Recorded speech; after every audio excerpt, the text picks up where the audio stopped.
evidence in the Lori Vallow murder trial, but this was put forth by her defense, not by the prosecution.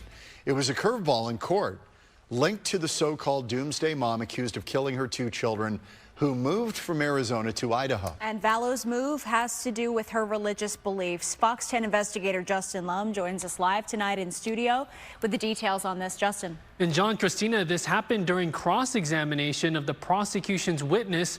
Lori Vallow's attorney took a chance and admitted a podcast that Vallow did back in 2018 with some friends in her inner circle. Two of them have already testified against her. Now, this unfolded today with one witness initially who was a neighbor to Chad Daybell, Lori's husband and alleged co-conspirator in this triple murder case. The two are also accused of conspiring in the death of Chad's first wife, Tammy Daybell.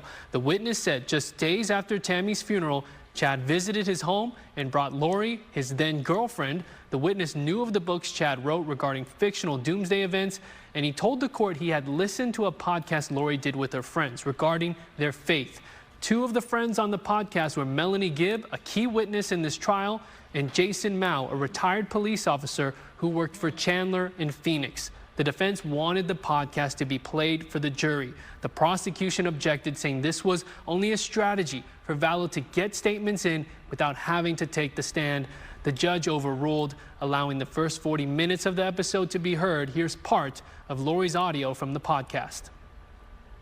That's how the Lord works. So he sends these people. He's building his army. And he is calling people.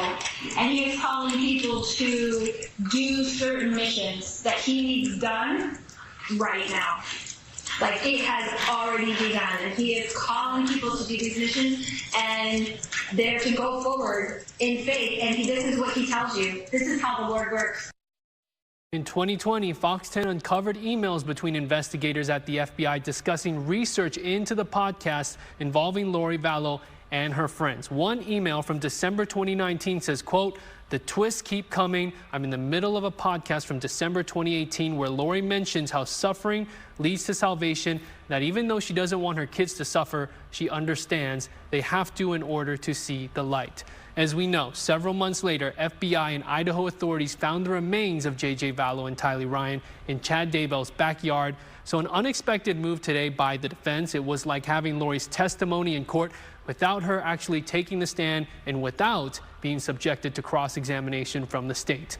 Live in studio, Justin Lum, Fox 10 News.